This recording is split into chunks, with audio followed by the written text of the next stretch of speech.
بسم اللہ الرحمن الرحیم۔ یہ ٹاپک ہے عمران خان صاحب پر جو عسکری چھوڑے گئے ہیں وہ کیوں چھوڑے گئے ہیں، اس کی تفصیلات آپ لوگوں کے ساتھ شیئر کرتے ہیں اور آپ لوگوں کو مکمل تفصیلات سے آگاہ کرتے ہیں۔ سب سے پہلے جو وزیر تھے، جن لوگوں کو پڑھنا یا جاننا کچھ نہیں پتہ، ان کو صرف یہ کہا جاتا ہے یا ان کا پٹا چھوڑا جاتا ہے تو وہ بھونکنا شروع کر دیتے ہیں، اور کیونکہ یہ پاکستان کی عوام کے ووٹوں سے آئے نہیں ہوئے، یہ صرف عسکری مہربانی اور پاکستان کے سب سے بڑے غدار جو الیکشن کمیشن جو عسکری پالتو جانور ہے، سکندر راجہ جو قابض ہے، 1 سال سے زیادہ عرصہ ہو چکا ہے اپنے عہدے پر قابض بیٹھے، اس کی مہربانی کی وجہ سے یہ لوگ وزیر اور عہدوں پر بیٹھے ہیں، ورنہ ان کی تو 5 سیٹیں بنتی تھیں۔ نون لیگ والے نجی محفلوں میں کہتے ہیں کہ ہماری تو 6-7 سیٹیں، یہ تو حافظ صاحب یعنی جنرل عاصم منیر جو ایماندار ہے اور پاکستان قوم کے ووٹ چوری کر کے اور پاکستان کے جو مینڈیٹ چوری کیا، اس کی مہربانی کی وجہ سے ان کو حکومت ملی ہے، ورنہ ان کو تو حکومت ملنے کا کوئی امکان نہیں تھا، تو ان کی مہربانی سے یہ حکومت بنی ہے۔ تو دیکھیے، تاجر چھوڑے گئے، اب 1-2 یا آج یا کل یا پرسوں ایک مولویوں کا گتھا تیار کیا جا رہا ہے، وہ عمران خان کے بیٹوں پر، اب ان کو چھوڑا جائے گا۔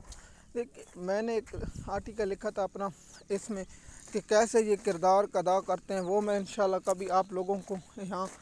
ویلاگ میں ان کو پڑھ کے ضرور سناؤں گا، تاکہ آپ لوگوں کو سمجھ جانی چاہیے کہ اسٹیبلشمنٹ کام کرتی کیسی اور ورداتیں ڈالتی کیسی۔ تو عمران خان کے بیٹوں نے یہ پوری تقریر میں کبھی یہ نہیں کہا کہ جی ایس پی پلس ہے وہ ختم ہو جائے، لیکن نون لیگ والوں کو یہ پتہ ہے کہ جو پاکستان کے اسٹیبلشمنٹ نے پاکستان کی عوام کے ساتھ جو کیا، جو پاکستان کی قوم کے بچوں کے ساتھ کیا اور جو لوگوں کے ساتھ کیا، چھوٹے سے بچوں کو اٹھایا اور ملٹری کوڈ ٹرائل شروع کر دیا، اور لوگوں کے ساتھ جو سلوک کیا گیا وہ بھی آپ لوگوں کے سامنے، ڈاکٹر جسمین راشد جیسی بہادر خاتون کے ساتھ کیا سلوک کیا جا رہا ہے اور بہت سے لوگوں پر ایسا سلوک کیا جا رہا ہے۔ تو عمران خان صاحب کے بیٹوں نے کوئی ایسی بات نہیں کی، لیکن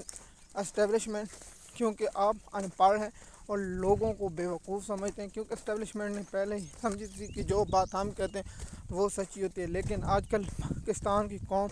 ٹیکنالوجی کا دور ہے، جن لوگوں کو انگلش نہیں آتی وہ ٹرانسلیٹ کر لیتے ہیں، اگر ان کو وہ نہ آئے تو پھر وہ کلک کر کے اردو پڑھی جا سکتی ہے، وہ سمجھ اور بوجھ سکتے ہیں۔ تو اس لیے پاکستان اور دنیا چاند پر پہنچ گئی۔ ہمارے کو استاد کہتا تھا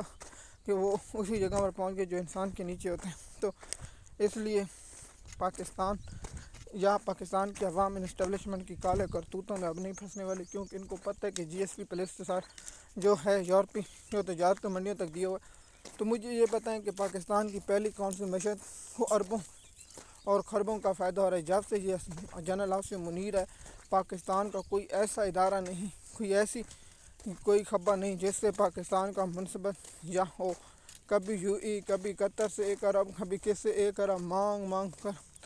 اس کے جو پالتو جانور شہباز شریف وہ کہتے ہیں ہم مانگنے نہیں، مجبوری ہے۔ تو آپ کو معلوم ہے اب کچھ دیر یا کچھ عرصے بعد مولویوں کو لانچ کیا جائے گا، اور اس میں طاہر الاشرف بھی ہو سکتے ہیں، کوئی اہل حدیث سے تعلق ہو سکتا ہے، یا مفتی منیب الرحمان جیسا گھٹیا کردار بھی اتارا جا سکتا ہے۔ تو اس پر بات کریں گے اور آپ لوگوں کو مکمل تفصیلات سے آگاہ کریں گے، لیکن اب دیکھتے ہیں کہ پاکستان تحریک انصاف کا اس پر کیا موقف آیا، لیکن افسوس کہ وہ عمران خان کا دفاع نہیں کر سکتے، تو وہ عمران خان کے بیٹوں کا دفاع کریں۔ پی ٹی آئی کی جانب سے گنڈا پور جیسا گھٹیا کردار کو بھی چھوڑا جائے گا۔ میں حیران ہوں، اس جیسے گھٹیا انسان کو ابھی تک شو نوٹس کیوں نہیں ہوا۔ عمران خان کی ملاقات اس لیے بند ہے یہ پالتو بچے رہے۔ جس دن عمران خان صاحب ان لوگوں پر ہاتھ ڈالے گا تو ان لوگوں کو سمجھ آئے گی۔ مزید معلومات کے لیے ہمارے یوٹیوب چینل پر رہیں۔ شکریہ۔